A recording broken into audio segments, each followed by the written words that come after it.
Bonjour à tous. Nostalgie et souvenirs d'enfance? Direction Guînes, dans le Pas-de-Calais. Bonjour le géoptimiste. Je suis ravi d'être chez vous, ici au village Saint-Joseph. Oui. Alors vous êtes le gardien du temple. Oui, c'est un grand mot. Disons que je m'occupe de l'entretien surtout, de sa mise en œuvre, du fait que tout soit toujours impeccable pour les visiteurs qui viennent régulièrement nous voir. Tout a commencé il y a 20 ans. Oui, là. Alors c'est quoi? C'est une illumination? Oui, c'est monsieur Daniel Baclé qui donc réside à côté du village, qui a eu une révélation dans les années 90 et qui a du coup négocié son entreprise puisqu'il était entrepreneur et qui a construit une chapelle pour démarrer ce village. Mais à titre personnel. Son papa s'appelait Joseph. Son papa s'appelait Joseph. Et oui. Donc il y a quelque chose là. Oui, je pense qu'il y a une relation, au niveau de la charpente. Voilà, tout à fait. Et de la foi du charpentier. Voilà, tout à fait. Et puis donc il s'est mis à construire des bâtisses à l'ancienne. Alors le but, c'est un petit peu de montrer aux jeunes générations, oui. Ou en tout cas de se souvenir de ce qu'a été voilà. Le temps passé. Le temps passé, sachant qu'au départ il le faisait pour lui-même.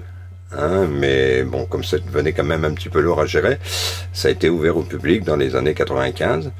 Et ça a permis justement de montrer un petit peu comment on vivait dans le temps, quel métier on faisait, quels outils on utilisait.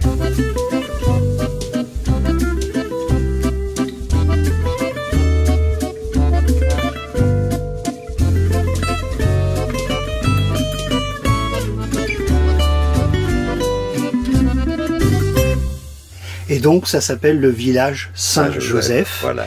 Et comme vous, tous ceux qui travaillent ici sont vraiment de la région. Oui, tout à fait.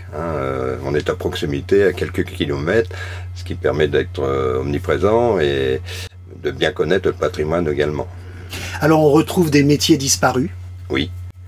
Oui, parce que le métier de charron, déjà, le bourrelier... le matelassier. Le matelassier.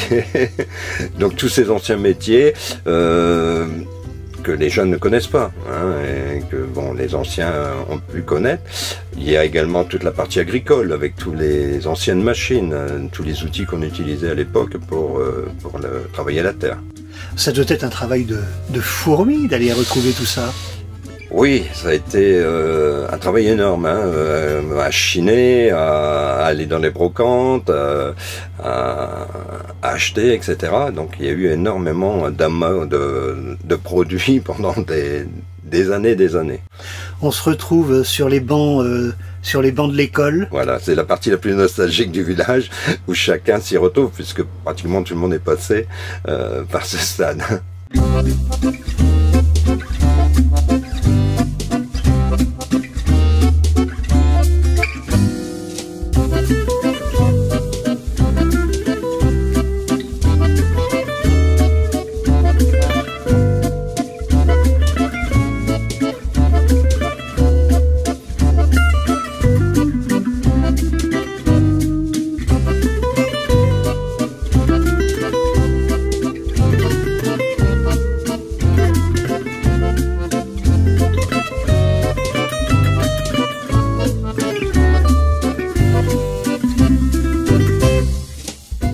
Et puis toutes ces petites échoppes.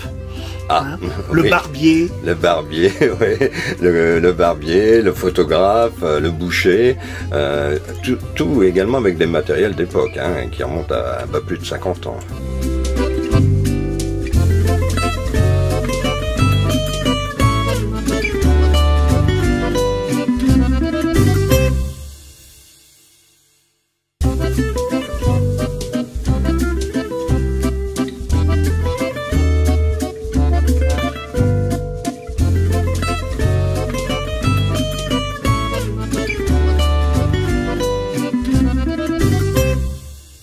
Alors le succès étant là, eh bien il y a maintenant un restaurant. Alors on peut déjeuner sur place, des plats de la région. Des plats tout à fait de la région, un peu flamands.